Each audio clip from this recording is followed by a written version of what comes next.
Сәлем дуслар, бәйгеләр һәр вакыт игътибарны җәлеп итеп тора. Татар кызы 2020 бәйгесе дә турдан-тур мавыктыргыч. Аны каравы да кызык, ләкин жюриның эше генә авырайганнан авырая бара. Без Казанда сайлап алу этабы ярым финал башлыйбыз.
Финалистларыбызның исемнәре билгеле булды.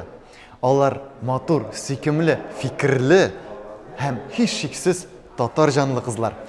Аларны алда әле зур сынаулар һәм татар кызы исемле зур олы мәктәп көтә. Мастер-класслар, дәресләр ярый бик алга йөгермик. Барсын да үз күзләрегез белән күрерсез. Финалистларыбызга уңышлар, ә сезгә киләсе очрашуларга кадәр дип сезнең белән сау булашабыз.